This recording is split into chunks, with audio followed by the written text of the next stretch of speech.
I liked it because I had my group and my classes and my business there. That's the only reason. I basically created something there.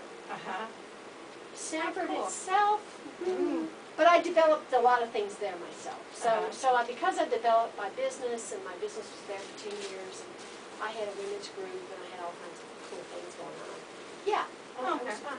But when we moved here, I had to start over from the beginning. Seriously. Oh, wow. I had one student who followed me. Wow. Because it was so far away. Yeah. Yeah. So I had to start over from the very beginning. After 10 years of business. That was tough. It was hard. It was hard. And not only that, but when I was in Sanford, I was in this little space that cost me $250 a month. Oh.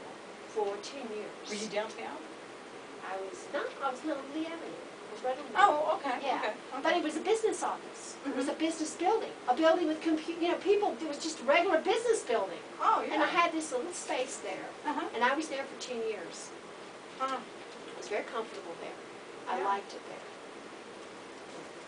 Then when I moved here, I went into a bigger space and a lot more money. Oh, wow. And that was terrifying. Yeah. It was terrifying. It was terrifying, yeah, because I was new. I didn't know anybody.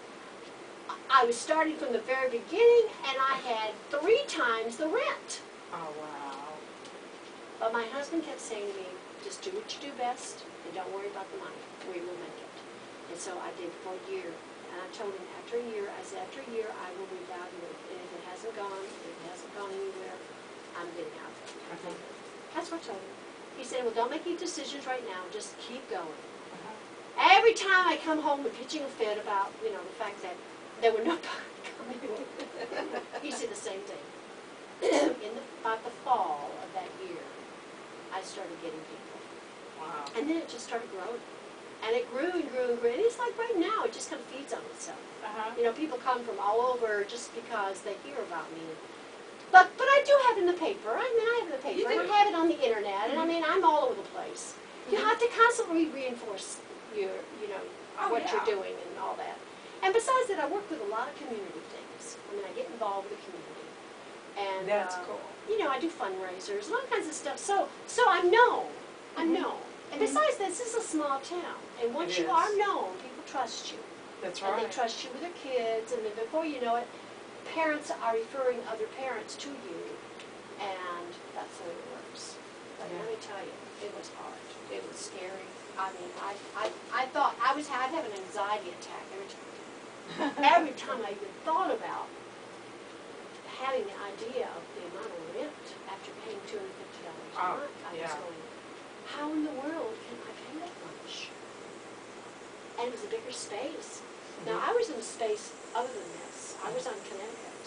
Okay. I was on Connecticut, and I was there for 4 years. And then one day, my landlady came in and said I had to move because they were going to use that space for business.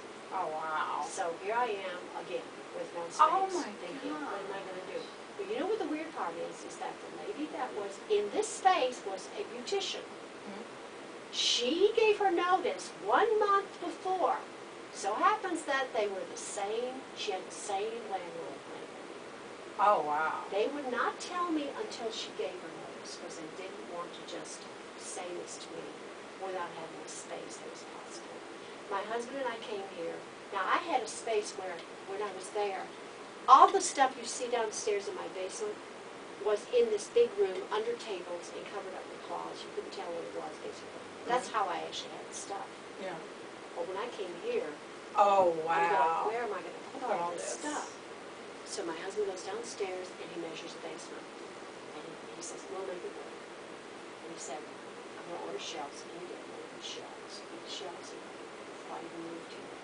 And then when I moved in here, he had me label every single container like this, or boxes at the time.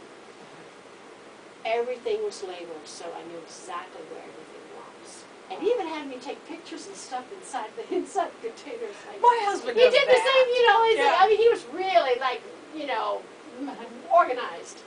And so I came here, and I've been here almost probably 4 years now. In May, I'll be 4 years years. It'll be 5 years in May next year. Wow. Next year.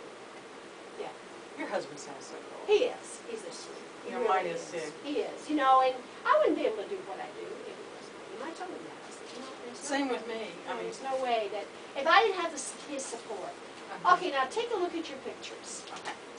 The next thing you're going to do is you want to tear these because You don't want straight edges. well, you don't want straight edges, and also it'll be easier to show them as unified pictures rather than just doing it all over. You know what I'm saying? You want it to be softer, so you want to do some overlapping. That's what you want to do. Oh, Overlapping. okay. So take your pictures and just kind of, you don't probably, and you've got a big piece there. You're going to do. need more stuff. You're Mhm. definitely going to need more stuff. Okay. So you can look for more stuff as you go. Now this is I have this is a very organic thing. Okay. Now you can think about your focal point too. If there's a focal point, then start with your focal point first, Okay. and then do your collage around your focal point. Okay. Because it doesn't have to have a focal point. Mm-hmm. It can be done randomly. And then later on, take a viewfinder and look to see, you know, we said about the segments. We can do it that way too. Okay. If you want it more free form, you don't necessarily have to do this as a collage. Okay. You can simply do this as a random kind of experience where you're just basically putting patterns and you know, images and texture and whatever on the piece, and then later on look at it as collage or look at it as art. Okay. You see, you can do it both ways. Okay. So it depends on how you want to do it. Like this thing here, you might want to cut the boat out, or you know, cut out some of the things that you see in here. You can cut around, and you can also cut the actual shape out. Okay. So, but this is a totally organic experience. This Okay. is totally like non-thinking. I can do nothing. Creative play, not a lot of thinking at this point. At this point, you know, Sure. later on when you go to make it into art, then you're going to think about, okay, I need this color over here, I need something over here, that kind of thing. And a lot of times, in fact, Kimberly was one. She did a calendar. And the way she did her calendar is she did random sheets like this. And then later on, she took the viewfinder and looked at different areas, then used those as her pages. Oh, wow. And it worked. It worked great. And it was also a way of her learning that she doesn't necessarily have to plan anything, but that she can allow it to happen. Yeah. Yeah. And so that is a way of doing it. And sometimes, let me tell you, I've made wall hangings just by, I was creating some fabric to do some fabric beads one time. You know, I was just making some surfaces for my fabric beads. Right. And I was doing it on a piece of cloth, and I was just going to do like a colored surface so I could do my fabric piece. But the surface was so cool, it turned out to be too good for my fabric beads. I actually made it into like a big wall hanging, and then I added fabric beads to it. Oh, I that'd actually be had little cool. fabric beads as embellishments. But it Huh. didn't start that way. Yeah. Sometimes you just create a surface, and then It comes together. yeah, it turns out it's either something you're going to use for collage material or something you're going to use for the actual piece itself. Okay. You don't make that decision, you know, at all. What I'm wanting to do is eventually, you know, we travel, my husband and I, fortunately, we've gotten to travel a lot of places, and we've got all these postcards. Oh, And I yeah. like to take the postcards and take a big plywood or something Uh-huh. and put them all together, you know, in a collage.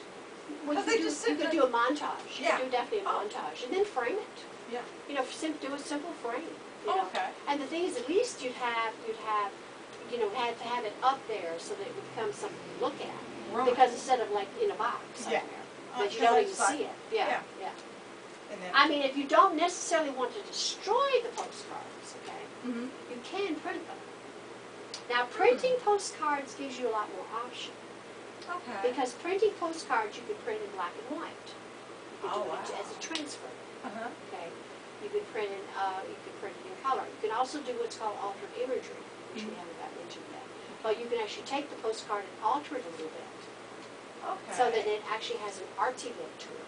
Especially a postcard that you're not really, you know, it's not that important as such, but you do Right. want to use it as a piece of artwork. Yeah. So there's different things that